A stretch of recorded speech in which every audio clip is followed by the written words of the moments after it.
Call the regular City Commission meeting of August 26th to order. We'll first start with the Pledge of Allegiance.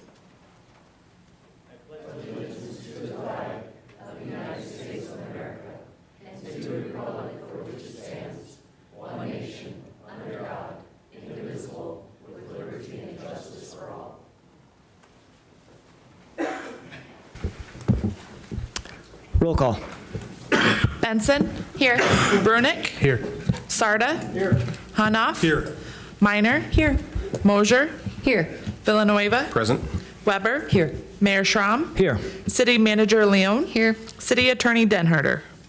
Here. Before you have the minutes of the regular meeting of August 12th and the budget work session of August 13th.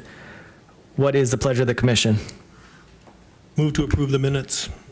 Second. We have a motion and a second. All those in favor of approving the minutes, say aye. Aye. All opposed, same sign. Minutes approved. What's the pleasure of the commission with the schedule of bills? Move to pay the bills. Second. We have a motion and a second. Any discussion on that? Roll call. Hanoff. Aye. Minor. Aye. Mosier. Aye. Villanueva. Aye. Weber. Aye. Benson. Aye. Brunick. Aye. Sarda. Aye. Mayor Schramm. Aye. Bills to be paid. Moving on to the city manager report. Thank you, Honorable Mayor, members of the Commission and the public. A few things for you this evening. First of all, I want to thank the Riverboat Days Committee, of which Commissioner Villanueva is a part of, for a fantastic Riverboat Days. Best music I've heard at Riverboat Days. Best, I don't know, crowd I think I've seen it. Best weather I've seen at Riverboat Days.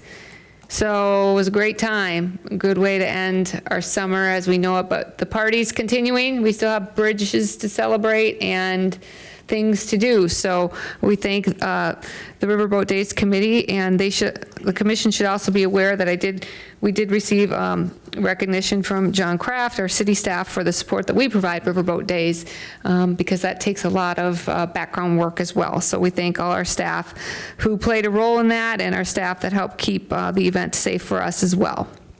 Now is the time for feedback on the proposed 2025 budget. Lisa and I have had some feedback on the budget, both in terms of content and in terms of ways to increase transparency for the public. So everyone should know that our budget proposal is online for the public to review. Also, there is a citizen's guide to the budget and overview. So anything people would like to comment on, they can call, email, talk with our staff, or talk with you all. Also taking feedback from you commissioners. So the plan right now is to have a first reading on the 9th, I believe. Is that correct, Lisa? And then we will have the public hearing on the 24th. I'm not looking at a calendar, but I think it's the 24th of September, the second meeting in September. So please let us know. Tomorrow at 6 p.m., the media has been noticed at the Yankton Community Library. Dr. Helwig will be going over the results of the survey in much more detail than she did at the public appearances for you all here at our last meeting. So for those commissioners who are interested in attending, you are invited, and you don't have to worry about the forum, because we did notice the media that there won't be any action taken on that. That'll be in their meeting room at the library. Monday, is a holiday, so City Hall is closed. Solid waste and recycling services that are scheduled for Monday will be moved till Tuesday. So double routes on Tuesday because of the holiday. That is all the business I have for you, unless there's questions, Mayor, or something else the commission would like me to comment on. Any questions from the city commission for the city manager? None for her, but I was just curious if Commissioner Villanueva had just kind of an update from Riverboat Days. I'm always curious, number-wise or anything like that, to share on thoughts the Riverboat Days committee had. It was a great event. I just am curious if there's any kind of some thoughts there. Well, we haven't had our post-action meeting yet, or post-Riverboat Days meeting yet, but I can say that was the largest crowd I've ever seen in Riverside Park on Friday night. The crowd stretched all the way from the stage all the way to the south path, and for even further to the east, and everybody was standing there watching the event. So no, I wish I had some numbers right now to share with you, but it was just, again, like City Manager Leon said, an absolutely great event. Could not have taken place without all the people helping, especially the city and all our city staff helping with all the things they do. So appreciated, and then all the volunteers we have come down to the park too. It was a great, beautiful weekend. So yeah, thank you. Well, I didn't know you could control the weather and ordered it. So I if you know, could right? cool down right now, It could that'd not be any great, more perfect. Thanks. I would like to add that I know Mike was, of course, down at the river and seeing how large of a crowd it was. I happened to be, or kind of tried to pay attention out in town, and how busy the town was, how many drive-throughs the line was all the way wrapped around. I think it's just a wonderful event for the community. It brings so many people into the community. It's a celebration that we all get to do. We're all proud of our community. It's fun to bring other people in and show them, let them see why we are so proud of our community. I think it's wonderful, and thank you so much to Mike and all the folks that volunteer. There's a ton of work that goes into Riverboat Days, and nice weather. It was a wonderful weekend. And I have to say one more thing too. Of course, we have to thank the Yankton Area Arts. They are such a huge part of that festival. Rose, she has done such a wonderful job of running the arts, and there's so many awesome vendors down there. All that stuff is handmade. It's just beautiful. Yeah, yeah. So thank you to the Yankton Area Arts as well.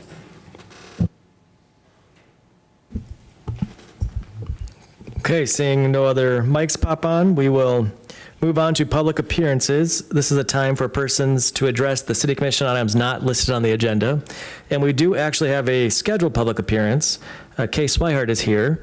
So Kay, if you want to approach the podium, I think it's already on for you, and you have a presentation for us.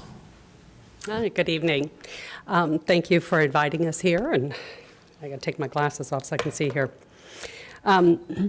Thank you for letting me speak tonight about this very important environmental topic. Thank you to the Sierra Club, which we've got a number of members here that I'm speaking on their behalf, and to the National Park for asking us for our help and our involvement in this issue. Our dark sky is a natural resource, and we are losing it. Light pollution is a problem, but there's no single country, group, or industry to blame. It is the result of the world's forever growing and expanding reliance on outdoor electrical lights for over 200 years now. Fortunately, there's a growing awareness that the ways that we stave off darkness actually have detrimental effects also. When people first went to space, it became apparent how much humans were altering the night sky. Cities were easily viewable from the International Space Station at night. Decades on, astronauts on the ISS have observed the light pollution as cities sprawl ever larger. Cities account for the most light pollution since they have the most unshielded, improperly colored lights sending light upward into the sky rather than downward for human safety. From unshielded pathway lights and street lights to illuminated signs, most light at night is wasted, spilling up into the air, and instead of down to the ground where it's needed.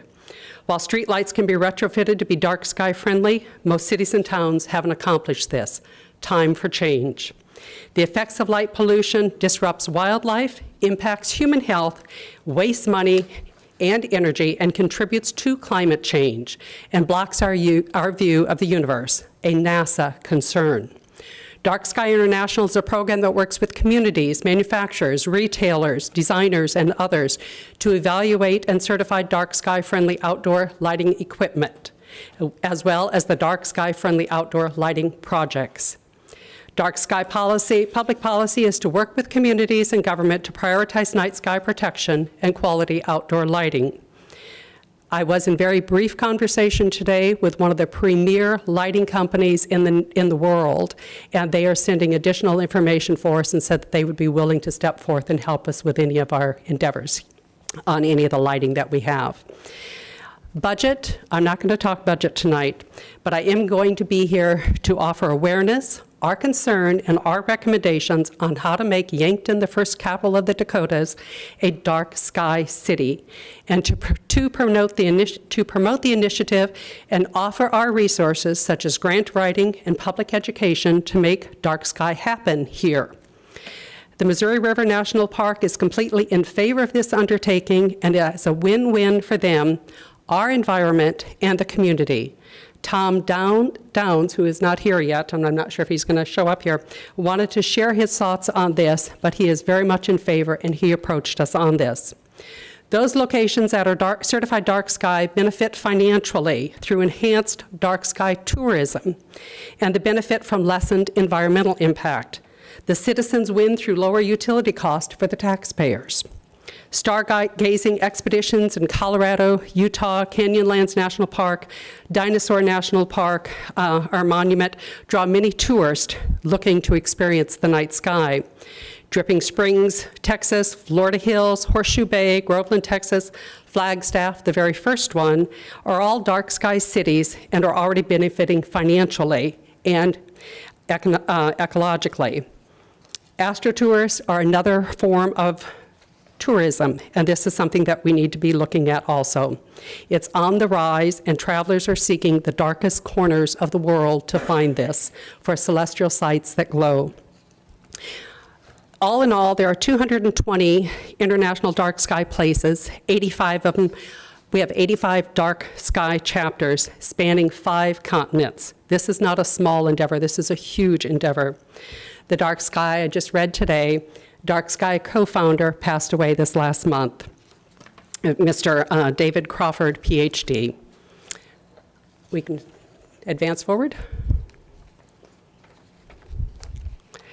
Okay, the Dark Sky International formerly was the International Dark Sky Association, so you're going to hear different terms thrown around here, depending on the timing of this. And what it is, it protects the night sky from light pollution and promotes responsible outdoor lighting. Next. Martin Luther King stated, "Only in the darkness can you see the stars." Perhaps some of you have experienced a dark sky location or national park. Nearly 80% of Americans cannot see the Milky Way. 99% live under light polluted skies. This is all measured on the Bortle scale. 9 levels, 9 the highest, most polluted, 5 and down is required to see the Milky Way. Next. Light pollution is excessive, misdirected and obstructed artificial light at night that washes out starlight in the night sky, disrupts ecosystems, has adverse health effects for humans, and wastes energy and money. The three main forms of light pollution are sky glow, glare, and light trespass. Next. Sky glow is the dome of brightness over the horizon. This is like in LA. That obscures the view of the night sky. Sky glow is caused by the misdirected light scattering through the atmosphere. It's primarily the result of lights that are unshielded. Shining down is more desirable. There's a huge waste of energy and huge waste of money. The excess electricity that creates all this, it causes further greenhouse. Glare, if you've ever experienced high beams on the road, that is glare. Very difficult to try to maneuver around. Glare is when the light enters the eyes at shallow angles. Painful, restriction of the pupil, causing eye issues. The lights are not fully shielded, unnecessarily bright, and rich in blue light. Light trespass, this is something that we all probably experience. If you're looking, we need to go forward. Light trespass. This is an example of light trespass once we go to that one. There's our glare, there's our light trespass. And this is when it's falling outside of a person's property boundary onto another property or home. You can think of it as light trespass is a private property rights issue. Next. These are the different type of lights when you're looking at a light fixture. The uplight, the stray light, the glare, and the shielded light is the one down, and the backlight. So the one you want most is the one where the car is. The next ones are all photos that are of our area that you should recognize, courtesy of our resident photographer, Jimmy Crow, and used with his blessing and permission. So Jimmy is one of my favorite photographers in the area. The reason that we are brought in by the National Park is Tom Downs. We had a meeting with the county commissioners, a couple of the county commissioners, to discuss the issue, and the Missouri River National Park is very concerned about the lighting structures that are on there, on the bridge, and they want to see this changed. So this is something that we are really hoping to work on tonight and to give guidance or give direction or start some type of work group or something that we can go ahead and work on this. And Dennis Minke can probably go ahead and discuss this a little bit. This is similar to what they did at Old Faithful. The next one is the glare, Meridian Bridge. Another one is the Meridian Bridge. This is in the morning. Lights are still on. This is wasted electricity. Meridian Bridge Water Treatment Facility and Pond. There again, a lot of glare in this and trespassing light. Yankton Downtown, early AM, lights are still on. Unnecessarily, that's taxpayer money paying for this. Why care about light pollution? Take your pick. Stargazing, human health, neighbors, visibility, animals, birds, insects, marine life, plants, astronomy, the planet, money. Light pollution consequences. Light pollution has a myriad of negative consequences. Turtles to humans and everything in between. There are many reasons to protect the light. I will cover this in just a little bit. The ecological impacts. Why are we so afraid of the dark when we should be afraid of the light and its effects on all species? 70% of mammals are nocturnal. And once other species, insects, etc., are included, that number's about 50%. Hatchling turtles. This is something that we don't need to be aware of here, but in areas it is of a concern.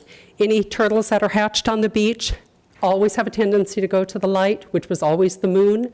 With artificial light, those are now going out into the parking lots and out on the roads and getting killed. The numbers are diminishing. Birds. Birds are like moths in that they are attracted to the light. Birds also migrate using celestial navigation. When birds are confronted by large, brightly lit skylines of urban areas, they become disoriented. Not only are they attracted to the light pollution of the city, but the sky glow obscures their view of the night sky, which they use to find their direction. Wildlife may not be able to hunt, hide from predators, and perform crucial mating rituals. Trees. Trees are also affected by light pollution. Those exposed to artificial light bud earlier, lose their leaves later, and have shorter lifespans. You can see how the distribution light on these trees has affected their natural cycles. Insects. A new study that was just put out, the devastating role of light pollution is the insect apocalypse. A new study shows excess outdoor light is impacting how insects hunt, mate, and make them vulnerable to predators. The impacts vary between insect orders. Excess light makes it difficult for species like fireflies that rely on bioluminescent cues to find mates. Some insects use polarized light to find bodies of water where they breed, and the reflections from outdoor fixtures confuse their sense of direction. For instance, mayflies. We all get mayflies, right? They only live for 24 hours. And what they can do is they are attracted to light bouncing off of asphalt, lay their eggs in the street instead of on a lake or stream. A mistake like that can wipe out an entire species in one time. Artificial light also interferes with the way some insects hunt at night. Then there are the moths and other flying insects drawn to outdoor lights. It is estimated that about 1/3 of bugs swirling around those lights die by morning. 1/3, either being gobbled up by predators or simply from exhaustion. Delicate blooming of night-blooming flowers is interrupted, hurting nighttime pollinators and plants. Photosynthesis. This is another new study that just came out on the ecological impacts of photosynthesis. In a newly released study, light causes photosynthesis to continue, artificial light, and the plant nutritional value declines. So all of the street lights lead to leaves that are inedible by those species that rely on the leaves. Moths, caterpillars, things like that. The outdoor lighting served a purpose. It ensured our community's safety, nighttime activities, but what it has done, the natural darkness, protects ecosystems that have relied on the balance of day and night cycle for millennia. The energy waste. Light pollution is also a waste of money and energy. About 35% of the lighting worldwide is wasted light, shooting straight up into the sky. When you do the math, we spend around $3 to $7 billion a year on wasted light, while adding 21 million tons of CO2 to the atmosphere each year. Some of the partners of Dark Sky: Audubon, National Park Service, NASA, Smithsonian, Endangered Species Coalition, National Science Foundation, United Nations Office of Outer Space Affairs, and many, many more. This is just a listing of some of the parks that one can experience the night sky and the Milky Way and our certified locations. I spoke with the manager, the facilities manager for Yellowstone today, or Friday.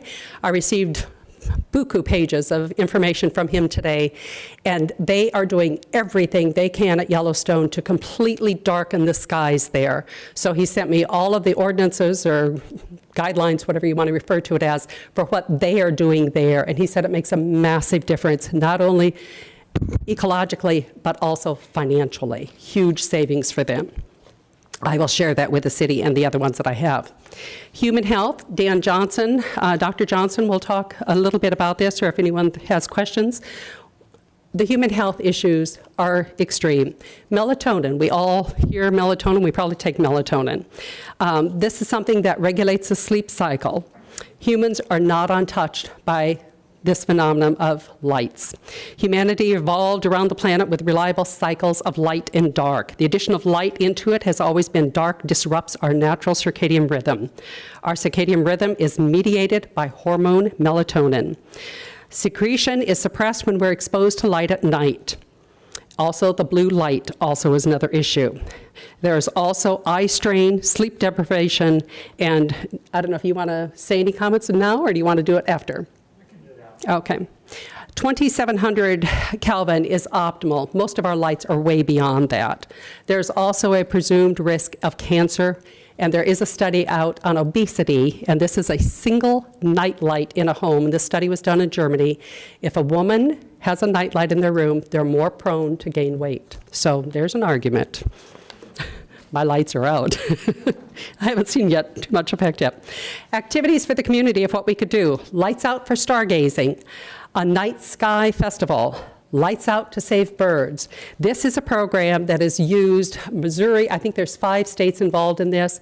They are taking all lights out at night, 10 o'clock at night to 6 o'clock in the morning. This is for migratory birds, for them to go from their nesting site their migratory site up to the nesting site and back in the spring and fall. So it's critical for them. Also, there is the International Dark Sky Week, and this is something that we can probably get on the calendar for Yankton. April 21st through the 28th, 2025. This is the week of the new moon in April and the Global Astronomy Month. It's a celebration of the beauty of the natural light at light. Next one is Find the Potential Stalker. Very difficult to see in this. This is glare. This is what you're dealing with. Okay, myth, more light is safer? No. If you have the downlight versus the glare, you're going to see that the downlight is going to be the one that is going to be most protective. Multiple studies have been done on this subject, and all conclusive that the downlight is the safest and the best for communities. Next. This gives you an idea of kind of the sprawl of what is happening with the night sky. This is first one. Later on, light pollution 2 times a year. Colorado, population 2013 to 2023 increased 11%, most on the Front Range. The light pollution there is the worst in the state, and we are starting to see that more. Light pollution increases 10% a year. You probably have experienced possibly of being under a truly natural dark night sky. Who's seen the Milky Way? Most people haven't. Who drives the farthest to see it? Unfortunately, only 1 in 10 people in the world live under skies that can reach that level of darkness. Next one is LA earthquake. I lived out there when this happened. 1994, the earthquake hit LA. 3 o'clock in the morning, I worked in substations, transmissions. Everything went dark, everything. People were calling in to the observatory not knowing what they were seeing. It was the Milky Way. They had never seen it in their lifetime. Another one, the Northeast blackout in 2003. That's what the sky should look like. That is what they would normally have seen, before and after. We can make a difference. The constellation Orion, whoops, we'll skip ahead here. This is a simple solution. Night pollution is easy to fix. We need to change the lights. We need to turn them off. We need to do something different. There's 5 principles for our responsible outdoor lighting. The useful light, use only if it's needed. Targeted, direct light so it falls where it is needed. Low level, light should be no brighter than necessary. Controlled, only use when it's needed.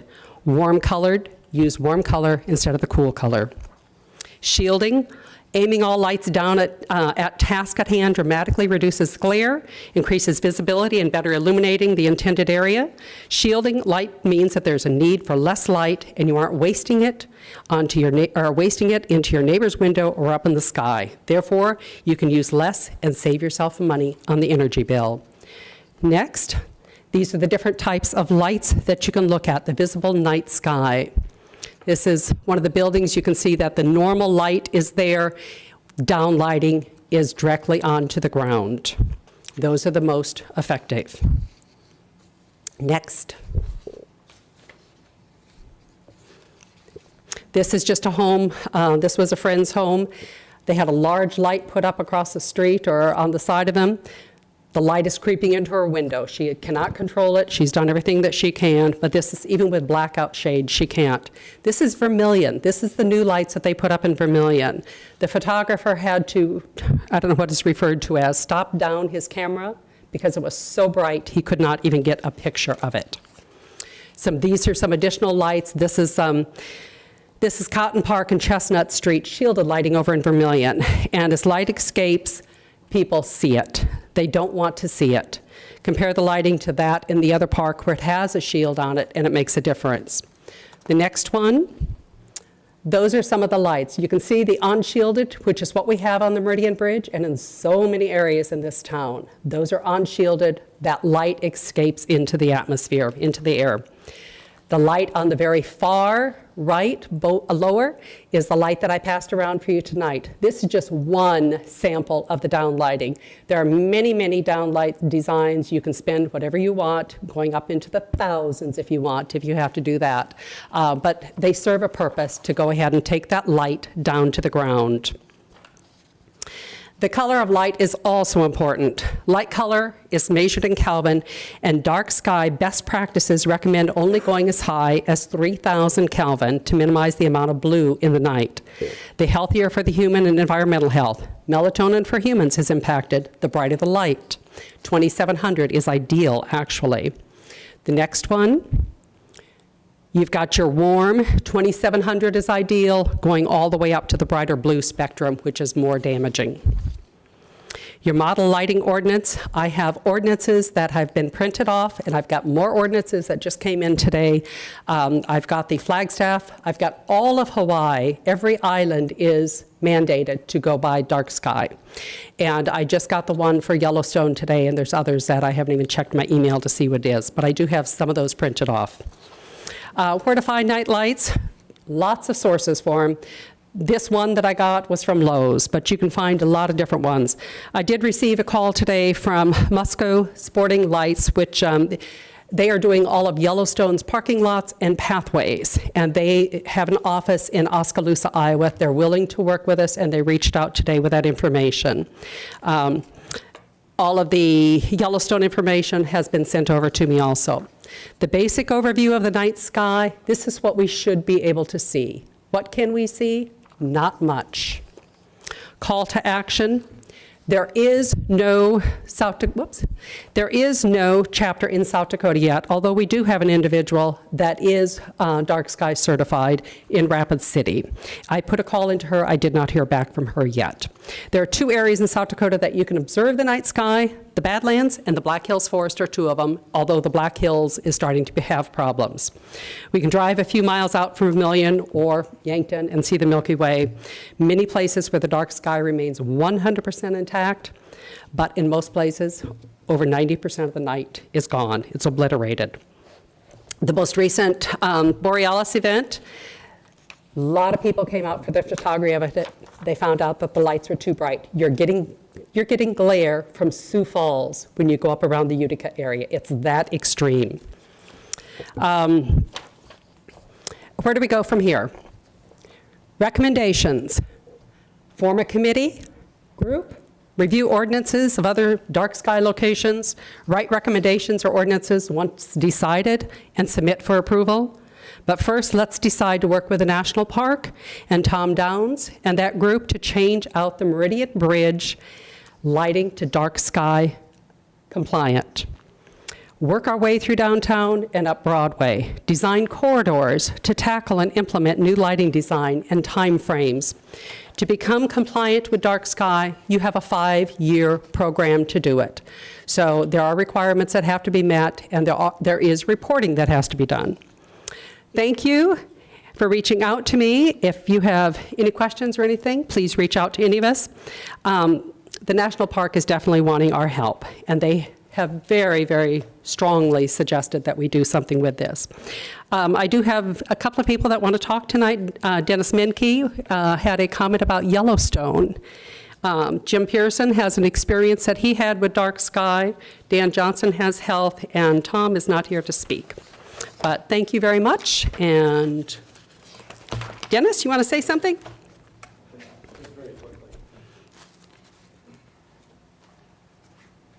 So I really enjoy parks, and I'm thinking that Yankton is really missing an opportunity in the tourist trade. I've been in many dark areas, Colorado, California, Oregon, pretty much most of Washington, New Mexico. No park has lighting higher than your waist, except in the major parking lots, and that is all very directed down. When I moved into my home about 24 years ago, I could easily see the Milky Way in my backyard. Easily. Today, with just 2 changes in our city, we pretty much wiped out the Milky Way at least in the lower half of Yankton. And that was the Meridian Bridge and the Broadway lighting. Those big, bright 1890 style gas lights with the huge blue light bulbs in them. I mean, all you have to do is drive from Nebraska into Yankton to realize how bad those lights are.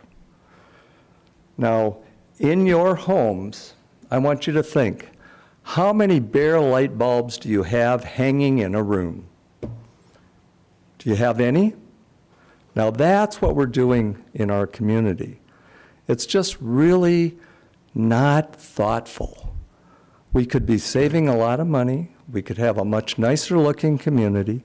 We could have another tourist draw for the other 270 days of the year that we don't have them out at the lake. And our state park is the other place that we could really have an example for the rest of the state parks. Now, the national park has made one of their parks a dark sky area, and it makes sense. It's the Badlands. They're kind of away from everybody. But please just think about our zoning. When you're thinking about doing lighting in the parks on the streets, think about your home. Do you have a lot of unshielded light bulbs anywhere? I bet you don't. I bet I go in anybody's house, there's no unshielded light bulbs. Maybe in the garage, but believe me, they're better shielded because in my garage they are, and it looks a lot nicer. Can't see the wrinkles in the sheetrock at the top. But just think about it.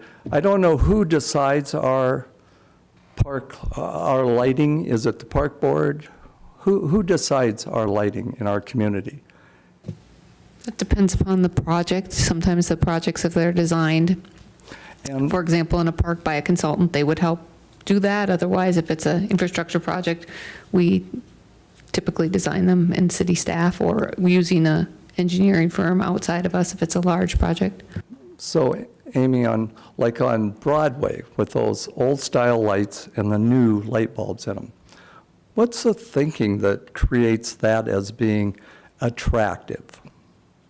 Well, I can't answer that. Those were installed before I got here, but I could Right. would now interested in hearing about that. I'm just learning here tonight too, but So when they lit the bridge, I lobbied extremely hard on that project. I brought the regs from the national park and said, this is the way intelligent people would do this. The state of Nebraska, if you look at the bridge they built, they're intelligently designed and lighted that bridge. It's all the right color. It's all the right number of lumens per square yard. It's correct. States are the laboratory, right? Why is it that our state and our city cannot observe what the people next door are doing and thinking that is correct? I don't know. I'd like to offer my services to the city when they're thinking about lighting, because it's a pretty simple thing. Think of your house, shielded lights or not. Thank you.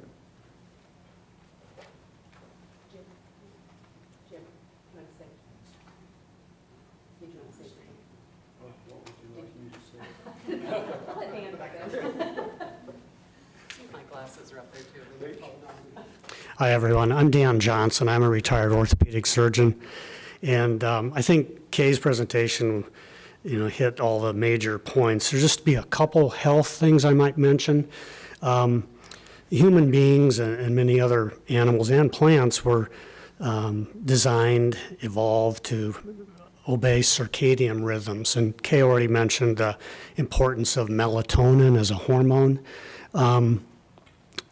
Healthy human beings get out in the bright light during the day, and they enjoy darkness at night. And if there's a lot of extraneous light, it can interfere with good sleep. As Kay mentioned, like night lights and extraneous trespass light coming in windows can all be detrimental to having people get their full, good 8 hours of sleep with the normal REM cycles and everything that promotes good health. One thing that she didn't mention was that when there is a lot of glare, like we have in many of the lights we have in town on Main Street, on the bridge and whatnot, that extra light is coming into our eyeballs through our pupils, and the normal reaction when you're looking into bright light is to have constriction of the pupil.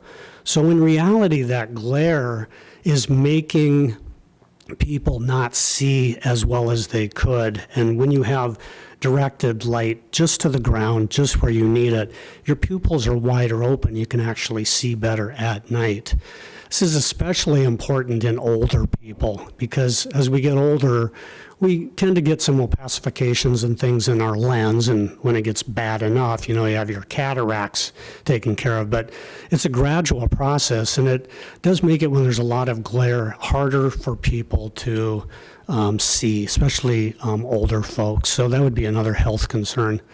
I would just piggyback on what Dennis said. I think we have a great community. We have a thriving tourist economy here, but we could make it better, and we could stand out as a unique community in South Dakota if we would embrace this notion of come to Yankton and be able to see the Milky Way. Because as Jim Miner taught me when I took astronomy from him, the Milky Way, which you can see from, I live 8 miles out of Yankton. Jim took us south into Nebraska so we could look up. And right now, if you look to the south, there's Sagittarius has come up. That's how I always know autumn's coming. It's a giant teapot-looking thing. And out of the spout of the teapot is the Milky Way coming across the sky. But you cannot see that in Yankton. Another thing that when you can see the Milky Way, right now the Milky Way is oriented from south to north. But when you can see the Milky Way at night, in the winter it turns 90 degrees and it's oriented east to west. Most people never make that observation because we've allowed our skies to not be dark enough to see that. So just I would just hope that the city leaders, as we go forward and design plans for the future of our community, that we'd pay more attention to smart lighting.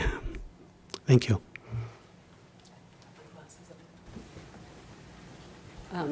I think, Amy, you made a comment about engineering. My husband's an electrical engineer, and I asked him about why so much light pollution type of thing. He says because every engineering person always wants bigger and better. And he said, the bigger the light, the brighter the light, that's what they sell. They don't regard anything else environmentally or ecologically or anything. So he said that is changing, but he said you have to have the right engineering firm that does it, one that's connected with what we're trying to do and what the Dark Sky Initiative is. I think So- that's changing too. I think we've done some things to also incorporate LED lighting and things of that Correct. nature internally.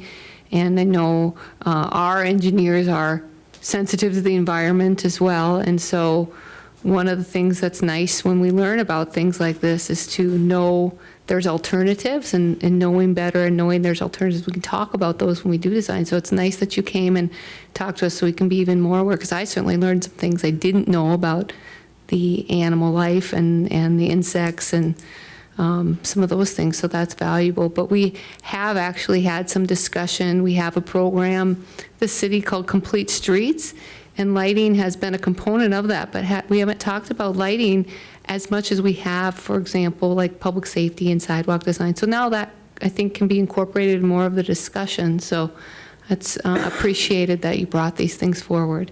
I think one of the things that was highlighted on is even the state park. The amount of light out there, everybody brings their strings of lights and everything else. People go out to camp to get away. And all of a sudden, we now have, the town has moved in with them because they're bringing all of their lights. You drive through the parking lot, you don't see darkness. You see all the bright lights, the bubble lights, whatever whatever they are, they're all out there.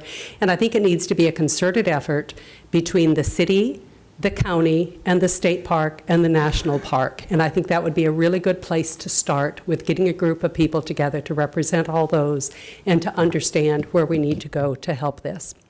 So, Well, thank you for coming, Kay. I know, we don't take any action in public comments public appearances, but we do have comp planning coming up in the near future, comprehensive planning, and you've been a part of that, it sounds like, so it's something we can take under advisement, certainly. So thank you all for your comments and coming.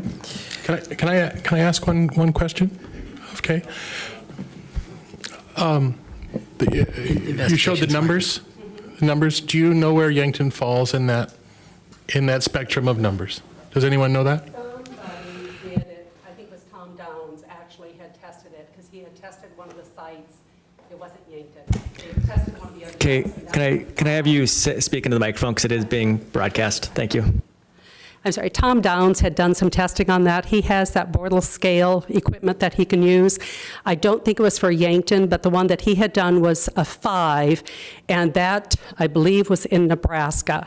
Yankton falls way below that. I believe they're at either a 2 or 3. So, I'm sorry, not 2 or 3, 7 or 8, because they were much higher. So a lot more light pollution. And it also depends on where you are within the city also. That'd be something that I would like to see. Okay. Right? Something that could be looked at, and so we've got an idea of where we're at, and then that could possibly be, so if you do improvements, then you could possibly see those improvements. Okay, and I can ask Tom to go ahead and do some of those readings and see where they are, especially on the Meridian Bridge, because I know those numbers are probably at 9 on the Meridian. But the lighting itself, replacing those lightings, I did not get a cost for you.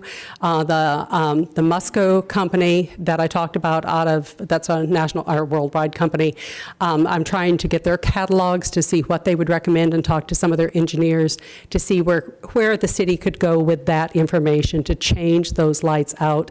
And I know Tom wants them specifically on the bridge, take all the bright lights off and just have them waist high right along the railing. That's what his thoughts are on all of that.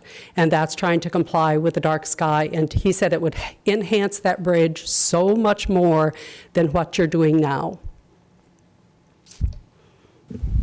Anything else? Thank you. Thank you.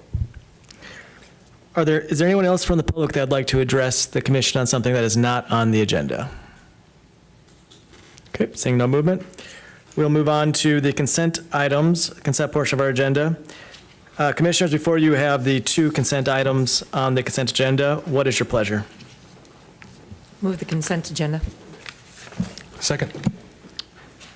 We have a motion and a second. All those in favor, say aye. Aye. All opposed, same sign. Consent agenda passes. Moving on to number 3, old business. There is no old business, so we'll go ahead and move on to number 4.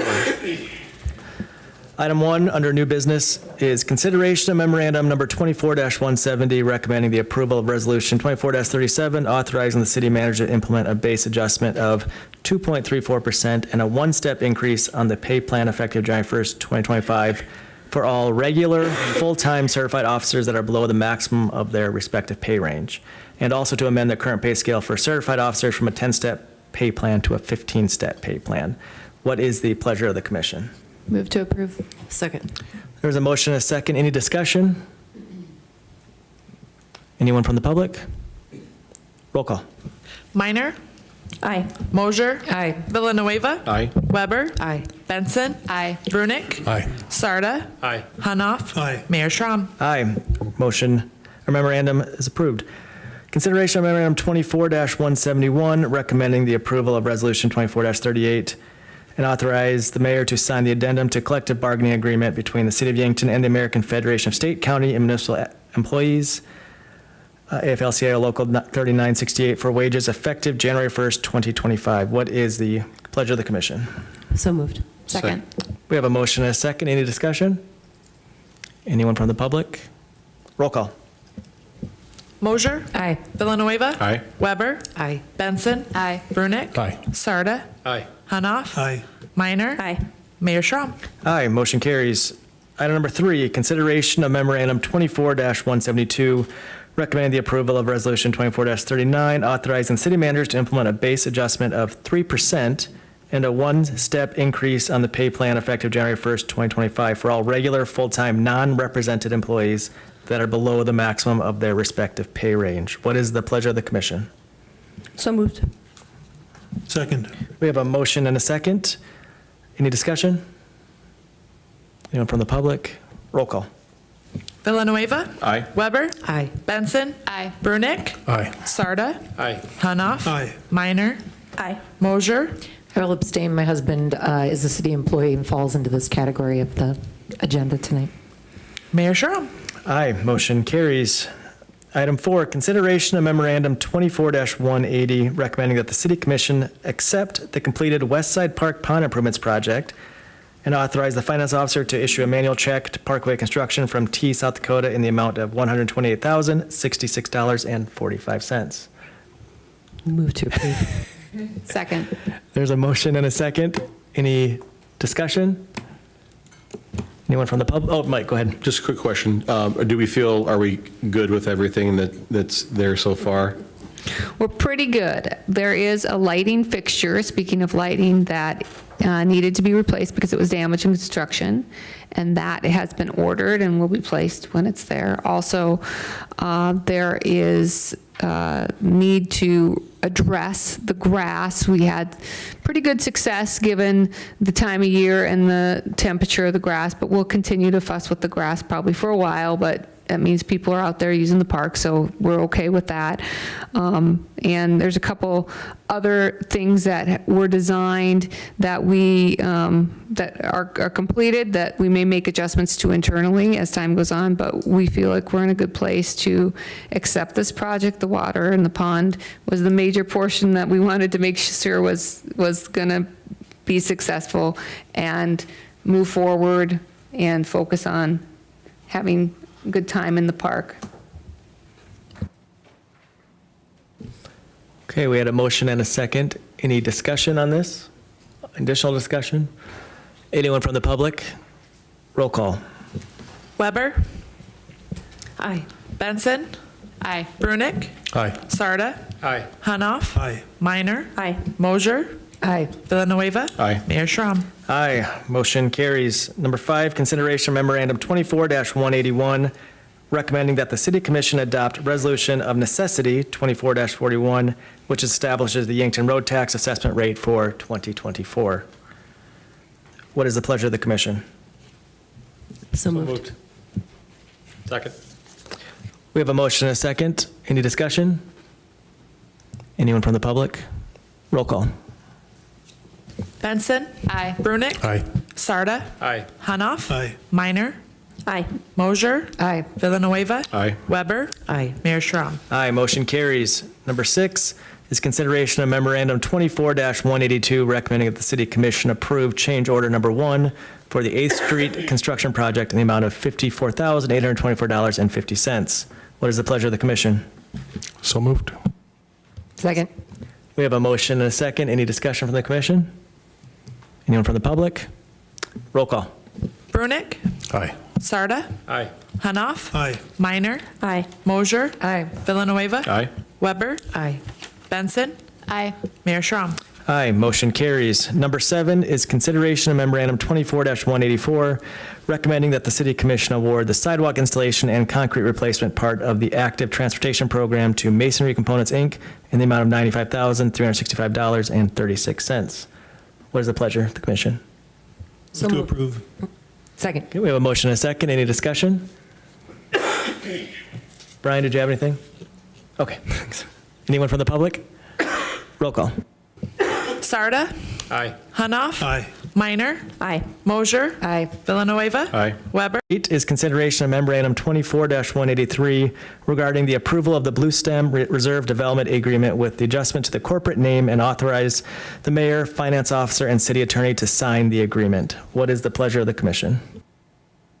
Move to approve. Second. We have a motion and a second. Any discussion on this item? We're just giving it a different name, nothing else changed, correct? Correct. Thank you. Anyone from the public? Roll call. Hanoff. Aye. Minor. Aye. Mosier. Aye. Villanueva. Aye. Weber. Aye. Benson. Aye. Brunick. Aye. Sarda. Aye. Mayor Schramm. Aye, motion carries. And last item under new business is consideration of memorandum 24-185, recommending that the city commission approve the 2023 City of Yankton Comprehensive Annual Financial Report as presented by Williams & Company earlier this evening. What is the pleasure of the commission? So moved.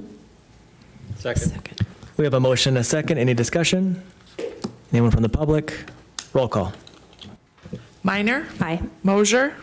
Aye. Villanueva. Aye. Weber. Aye. Benson. Aye. Brunick. Aye. Sarda. Aye. Hanoff. Aye. Mayor Schram. Aye, motion carries. That is the end of new business. Is there any other business from the city commissioners they'd like to bring up at this time? I just want to say one thing, and it really is not even city-related, and we already recognized him, but for those that are paying attention, Yankton's Olympian, Paralympian, Miles Krosky, I believe the schedule is out now, will be playing his first match Thursday. So it would be great if we could get the whole community of Yankton supporting its own as he gets ready to hit the stage at the Olympics. So good luck to Miles, and I know we already recognized him at a city commission meeting, but just thought it was worth a shout out. Thank you, Steph. Seeing that no other business, I'd ask for a motion to adjourn the meeting of August 26th. So moved. Second. We have a motion and a second. Roll call, or excuse me. All those in favor of adjourning the meeting, say aye. Aye. All opposed, same sign. Motion carries. We have adjourned the meeting. Thanks all for coming.